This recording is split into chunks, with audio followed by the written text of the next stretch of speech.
सध्या सोशल मीडियावरती ठाण्यातील मुंब्रा येथील एक रिक्षा जी आहे ती मोठ्या प्रमाणामध्ये व्हायरल होत आहे। या व्हायरल होण्यामागचं कारण म्हणजेच की या रिक्षा मागे लिहिण्यात आलेलं हिंदू मुस्लिम एकतेचं या दोन लाईनी, विसरून देहभान ठेवून सत्याची जाण, हृदयी माझ्या देश अभिमान तरी निंदा करीती, बंधू भगिनी नादान असा मी मराठी मुसलमान, अशा या दोन लाईनी या रिक्षाच्या मागे लिहिलेल्या आहेत। माझ्यासोबत त्या रिक्षाचे चालक व मालक आहेत। दादा, काय तुमचं नाव आहे आणि रिक्षाच्या मागे ह्या दोन अशा सुंदर लाईनी तुम्ही लिहिलेल्या आहेत, काय सांगाल एकंदरीत याविषयी? माझं नाव आरिफ अब्बास अली शेख आहे आणि मी 2016 पासून रिक्षा चालवतो आहे। आणि हे वाक्य जे लिहून मला झालेलं आहे ते 2-2.5 वर्ष झालेले आहेत। आणि हे जे मी टाकलेलं आहे, विसरून देहभान ठेवून सत्याची जाण, हृदयी माझ्या देशाभिमान तरी निंदा करीती, बंधू भगिनी नादान असा मी मराठी मुसलमान। तर याचा अर्थ दादा असा आहे का विसरून देहभान, जे आता दिवसभराची एक परिस्थिती असते, माणसाची जी परिस्थिती असतात, आणि मग ठेवून सत्याची जाण, आपल्याला म्हणजे मला जाण आहे का सत्य काय, आणि हृदयी माझ्या देशाभिमान, माझ्या मनात आणि माझ्या हृदयात माझा देशाभिमान आहे, आणि तरी निंदा करीती बंधू भगिनी नादान, तर काही नादान बंधू भगिनी आहेत जे मुसलमान लोकांची निंदा करतात, असा मी मराठी मुसलमान। हा जो मराठी शब्द आहे आणि हा जो मुसलमान शब्द आहे, तुम्ही याचा रंग जर लक्ष द्याल तर हिरवा आणि भगवा, मी या दोन रंगातून एक संदेश देण्याचा प्रयत्न केला आहे का रंग फक्त एका धर्माचा नाही आहे, मी रंग तो बदललेला आहे। मराठीला हिरवा रंग केला आहे आणि मुसलमानांना मी भगवा रंग दिलेला आहे। तर यावरनं जे माझा संदेश असा आहे का हा रंग फक्त एका धर्माचा नाही आहे, हा रंग सगळ्यांसाठी आहे। असं वरती भगवा ध्वज पण दिसतोय मुसलमानच्या वरती। हो, जे भगवा ध्वज आहे ते असं आहे का हा जो भगवा ध्वज आहे फक्त एका समाजाचा नाही आहे, तो छत्रपती शिवाजी महाराजांच्या काळापासून चाललेला रंग आहे। आणि मी स्वतःला छत्रपती शिवाजी महाराजांचा मावळा असं मी मनात घेऊन आहे। तर मला याचा अभिमान आहे की मी भगवा रंग माझ्या गाडीवर लावलेला आहे, आणि हा भगवा रंग फक्त एका धर्माचा नाही आहे। मी परत रिपीट करतो आहे, भगवा रंग असो किंवा हिरवा रंग असो, तो कोणत्याही धर्माचा नाही आहे। जो त्याला फॉलो करणार आहे आणि ज्याला खरा इतिहास माहिती आहे तो रंग त्याचा आहे। दादा, कसं सुचलं हे नेमकं तुम्हाला, हे दोन वाक्य काय नेमकं सुचलं आणि तुम्ही हे रिक्षावरती टाकलं तुमच्या? माझं इंस्टाग्रामवर पण आयडी आहे। तर मी ते स्क्रोल बघत चाललेलो इंस्टाग्रामवर, तर एक रील मला सापडलेली, त्यावर ही शायरी होती। तर मला ही जी दोन लाईनी मला खूप आवडली आणि तेव्हापासून मी ठरवलेला की मी काहीतरी आपल्याला फक्त हा लाईन फक्त मी माझ्यापुरतं जर ठेवणार तर याचा जो मेसेज आहे तो वाढला पाहिजे।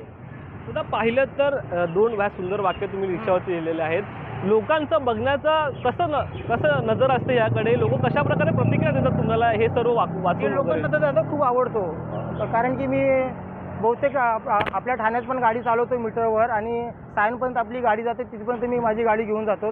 तर कधी कधी असा होतो की भर रस्त्यात लोक मला साईडला घ्यायला थांबवतात आणि माझ्याबरोबर सेल्फी घेतात। माझी रिक्षा आणि ही माझी दोन लाईने ते सगळ्यांना आवडतो। दादा, मुंब्र्यामध्ये तुम्ही राहता, त्याच्या प्रकारे अशा प्रकारचा तुम्ही संदेश या रिक्षावरती लिहिलेला आहे। मुंब्र्यातील जे नागरिक आहेत किंवा तुमचे सहकारी रिक्षा चालक आहेत, त्यांचं तुमच्याकडे कसं वागणूक असते, कसं बोलणं असतं, काय वाटतं त्यांना याच्याकडे बघून? ज्यांना मराठी समजत नाही ते लोक, म्हणजे आपले ड्रायव्हर बांधव लोक आहेत तर त्यांना मराठी समजत नाही, बरेच लोक आहेत। मग ते लोक मला येऊन विचारतात, आरिफ भाई की आपने इसमें क्या लिखा हुआ है? तर मी त्यांना हा अनुवाद करून त्यांना हिंदी सांगतो आणि समजून देतो की मी असं मराठी टाकलेला आहे। मग त्यांचा देखील एक प्रश्न होतो की तो फिर यही लाइन आपको हिंदी में डालना चाहिए था। तर माझा प्रश्न असा आहे का ते मराठी ओळ जर कोणी वाचला आणि मग त्याला असं वाटला का बाबा हा काय लिहिलं आहे, तर अगोदर तुम्ही हे शिकायचा प्रयत्न करा, म्हणजे त्यांना पण एक मनात येणार की आपल्याला पण मराठी शिकायला पाहिजे। तर म्हणून हे मराठी टाकलेलं आहे।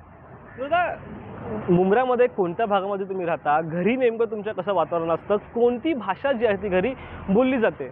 मी मुंब्र्यामध्ये कौसा इथं राहतो, कौसा चांदनगरमध्ये राहतो मी, आणि माझ्या घरात मराठी आणि हिंदी दोन्ही भाषा बोलल्या जातात। कारण की असं आहे का माझे मम्मी आणि पप्पा हे उत्तर भारतीय आहेत, त्यांच्या लग्नापासून ते लोक इथं राहायला आहेत, आणि मी जन्म झालेल्यापासून इथं आहे। आणि आपल्या मुंब्र्यात एक बाबाजी सखाराम पाटील शिक्षण संस्था अशी शाळा आहे, त्या शाळेत मी शिकलेलो आहे।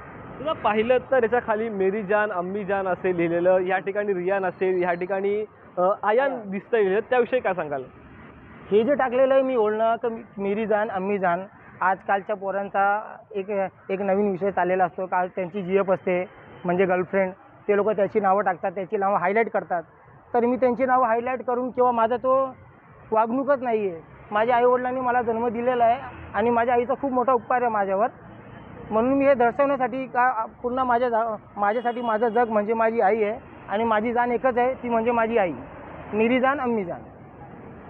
आणि हे जे 2 नावं आहेत ना ते माझ्या बहिणींच्या पोरांचं नाव आहे. ते दोन्ही पोरं माझ्या आवडीचे आहेत आणि खूप लाडाचे पोरं आहेत म्हणून त्यांचं नाव टाकलेलं आहे मी.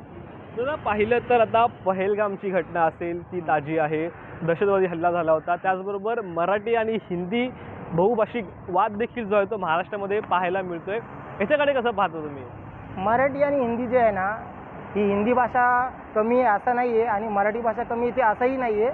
पण मराठी भाषा अशी आहे का खूप प्रेमळ भाषा आहे. जर आपण शिकण्याचा प्रयत्न करणार किंवा नाही बोलता नाही आला तरी तुम्ही कोणाला पण विचारा का दादा मला मराठी त्याचा अर्थ काय होतो, मग तुम्हाला कोण पण सांगून देईल. फक्त तुम्ही एकदा शिकायचा प्रयत्न करा. आणि आपण महाराष्ट्रात राहतो आणि महाराष्ट्रात आपलं जीवन व्यसन चाललेलं आहे. इकडे येऊन आपण कमवतो आहे किंवा परप्रांतीय असो किंवा आपले महाराष्ट्रीय लोक असो, ही जी भाषा आहे ते आपल्याला शिकण्याचा एकदा प्रयत्न करायला पाहिजे, माझा असा विचार आहे. आणि ज्याला मराठी येत नाही त्याला बोलून किंवा त्याला दमदाटी देऊन मराठी शिकवणं हे पण चुकीचं असं माझं मत आहे. ज्याला येत नाही तुम्ही त्याला बसवा आणि शिकवा. आणि जेव्हा तो म्हणणार की मी शिकणारच नाही तेव्हा तुम्ही ऑब्जेक्शन घ्या, माझं असं मत आहे. पहलगामच्या आणि मी तर बरेच लोकांना मराठी शिकवलेलं आहे. मुंबईत राहून हो शिकवलं आहे, त्यांनी शिकलं आहे असं आहे. पहलगामच्या हल्ल्याशी कसं पाहता? पहलगाम चाललं असं आहे ना सर का दहशतवादाचा कोणताही धर्म नाही आहे. मग ते कोणताही धर्माचा असो, माझं असं मत आहे. आणि आपल्या भारताची लोक मग ते हिंदू असो किंवा मुसलमान असो ते सगळ्यांचं मनावर लागलेलं आहे. आणि आत्ताचा वेळ असा आहे ना का पब्लिक सहन करून गप्प बसलेली आहे आणि आपल्याला कायद्यात राहायचं आहे म्हणून आपण काही त्याबद्दल जास्त ॲक्शन घेत नाही आहे. आता माझ्यासारखी बरेच लोक आहेत त्यांच्या मनात असं आहे का एक बार हमको भेज दो वहाँ पे फिर हम उनको बताते. पण ते आपण मात्र करू शकत नाही.